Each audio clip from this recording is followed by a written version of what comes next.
ഹലയ വിശകലന സമൂഹം നിങ്ങളോടൊപ്പമുണ്ട്. ഗുരു കഴലിത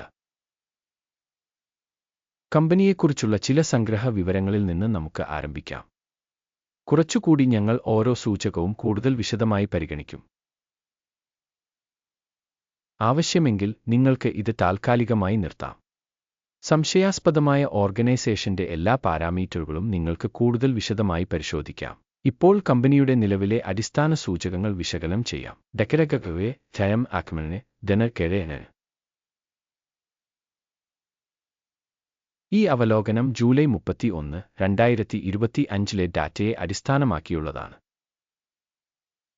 വർഗീകരണം അനുസരിച്ച് ഗുരു കഴലിത കമ്പനി ഐരകളിലെ സാം ഉപവിഭാഗത്തിൽപ്പെടുന്നു.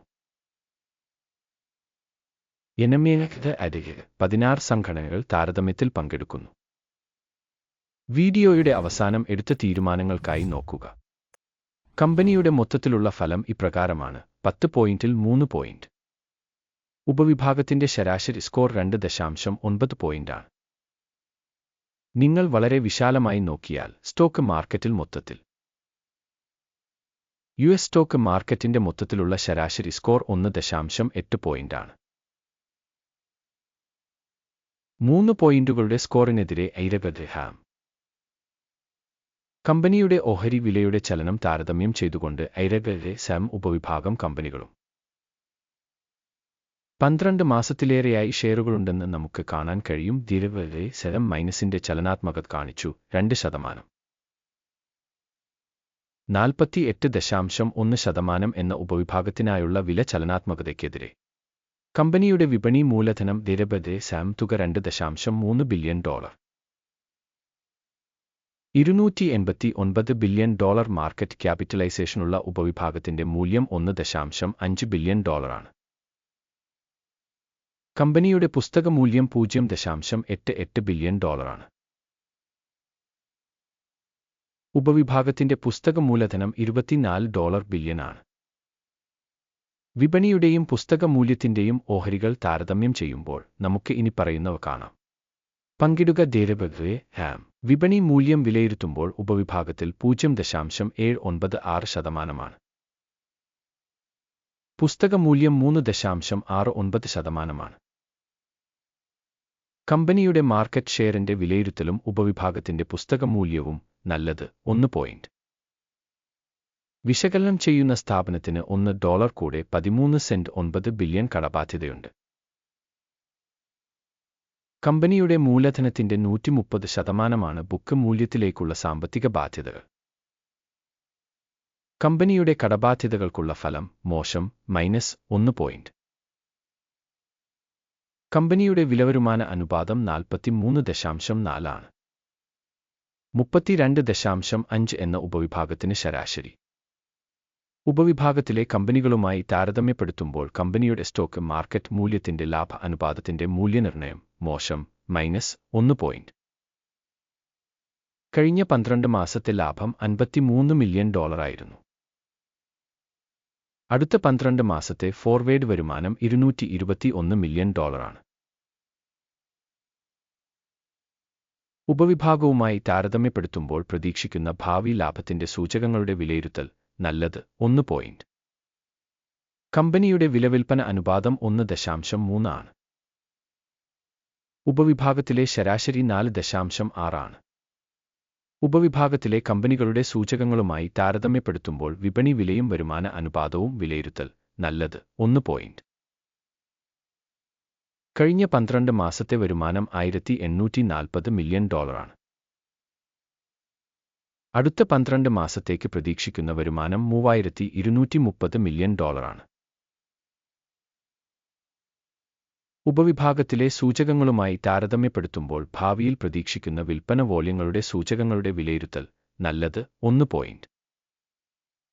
ഉപവിഭാഗത്തിൽ ശരാശരി 14.1%-നൊപ്പം 2.9% മാർജിനലിറ്റി. ഉപവിഭാഗത്തിലെ സൂചകങ്ങളുമായി താരതമ്യപ്പെടുത്തുമ്പോൾ ലാഭക്ഷമത വിലയിരുത്തൽ കടന്നുപോകാവുന്ന 0 പോയിന്റുകൾ. ഉപവിഭാഗത്തിലെ ജീവനക്കാരുടെ എണ്ണം അനുസരിച്ച് കമ്പനിയുടെ വിഹിതം 2.135%. ഇത് വിപണി മൂലധന വിഹിതത്തേക്കാൾ 168% കൂടുതലാണ്.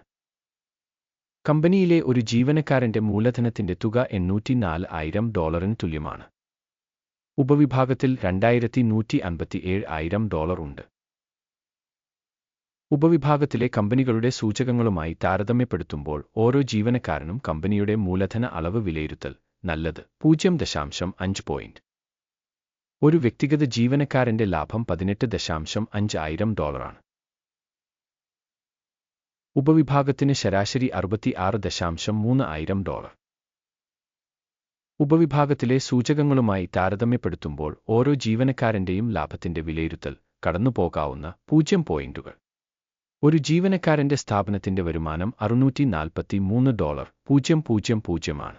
ഉപവിഭാഗം $469,000. ഉപവിഭാഗ സൂചകങ്ങളുമായി താരതമ്യപ്പെടുത്തുമ്പോൾ ഒരു ജീവനക്കാരൻ വരുമാന വിഹിതത്തിന്റെ റേറ്റിംഗ് നല്ലത് 0.5 പോയിന്റ്. ഉപവിഭാഗ ശരാശരിയായ 2.7% താരതമ്യപ്പെടുത്തുമ്പോൾ വിൽപ്പനയ്ക്കുള്ള ഓഹരികൾ 19.5%. സാങ്കേതിക സൂചകം 14 കമ്പനിക്ക് 59% ലെവൽ കാണിക്കുന്നു. ഉപവിഭാഗത്തിൽ ഈ നില ഏകദേശം 51%. കമ്പനിയുടെ യഥാർത്ഥ ഓഹരി വില ഏകദേശം $17 കൂടെ 57 സെന്റ് ആണ്. കമ്പനിയുടെ ഓഹരികളുടെ സമവായ വില ലക്ഷ്യം ഏകദേശം $17 കൂടെ 37 സെന്റ് ആണ്. നമുക്ക് ഓർഡർ ടേബിൾ നോക്കാം. അത് എല്ലാവർക്കും ലഭ്യമാണ്. പിൻ ചെയ്ത കമന്റിലെ ലിങ്ക്. സ്റ്റോക്ക് മൂല്യനിർണ്ണയ വിവരങ്ങളും റഫറൻസ് സിസ്റ്റവും ഒരു നിശ്ചിത സീസണിൽ എടുക്കുന്ന എല്ലാ തീരുമാനങ്ങളും ഓർഡർ പട്ടികയിൽ അടങ്ങിയിരിക്കുന്നു. ഗുരുക്കാനുള്ളത്. ഓർഡർ ടേബിളിലേക്കുള്ള പ്രവേശനം സൗജന്യവും തുറന്നതുമാണ്. പിൻ ചെയ്ത കമന്റിലെ ലിങ്ക്. സെക്യൂരിറ്റീസ് വിശകലനത്തിന്റെ ഫലങ്ങൾ അടിസ്ഥാനമാക്കി മൂല്യനിർണ്ണയത്തിന്റെ വിവരങ്ങളും റഫറൻസ് സംവിധാനവും ഗുരുക്കയലത ഇനിപ്പറയുന്ന തീരുമാനം എടുക്കുന്നു. ഒരു ഷെയറിന് $17 കൂടെ 56 സെന്റ് എന്ന നിരക്കിൽ ഓപ്പൺ സെൽ ഓർഡർ. കമ്പനിക്ക് താരതമ്യേന കുറഞ്ഞ റേറ്റിംഗും വിലയുടെ ചലനാത്മകതയും ഉള്ളതിനാലാണ് ഈ കരാർ തുറന്നത്. കമ്പനിയുടെ വിലയിരുത്തൽ മൂല്യനിർണ്ണയ രീതി ഉപയോഗിച്ചാണ് നടത്തിയത്. അക്കിമിന്റെ സൂചിക. എടുക്കുക ലാഭം 11.6 ആയി സജ്ജീകരിച്ചിരിക്കുന്നു. സ്റ്റോപ്പ് ലോസ് 23.52 ആയി സജ്ജീകരിച്ചിരിക്കുന്നു. ലാഭം അല്ലെങ്കിൽ സ്റ്റോപ്പ് നഷ്ടം വഴി ഓർഡർ അടച്ചിട്ടില്ലെങ്കിൽ. 2025 ഓഗസ്റ്റ് 30 എക്സ്ചേഞ്ച് ട്രേഡിംഗിന്റെ ഫലങ്ങളെ അടിസ്ഥാനമാക്കി ഓർഡർ സ്വയമേവ സ്ഥിരമാക്കും. അല്ലെങ്കിൽ നിർദ്ദിഷ്ട തീയതിക്ക് മുമ്പുള്ള അവസാന പ്രവൃത്തി ദിവസം. ടിക്കർ വെതയിലെ പ്രധാന വാങ്ങൽ ഇടപാട് ആയിരിക്കും. പ്രധാന ഓർഡറിലെ വീഡിയോ ഇതിനകം ചാനലിൽ പ്രസിദ്ധീകരിച്ചു. ഏതെങ്കിലും ഓർഡറുകൾ അടയ്ക്കുമ്പോൾ പ്രധാനം അല്ലെങ്കിൽ ബാലൻസിംഗ് 1. രണ്ടാമത്തെ ഓർഡർ യഥാർത്ഥ വിലയിൽ അടച്ചിരിക്കുന്നു. അവസാനം വരെ വീക്ഷിച്ചതിനും വിവര സംവിധാനം ഉപയോഗിച്ചതിനും എല്ലാവർക്കും വളരെ നന്ദി. ഗുരുക്കകലത്.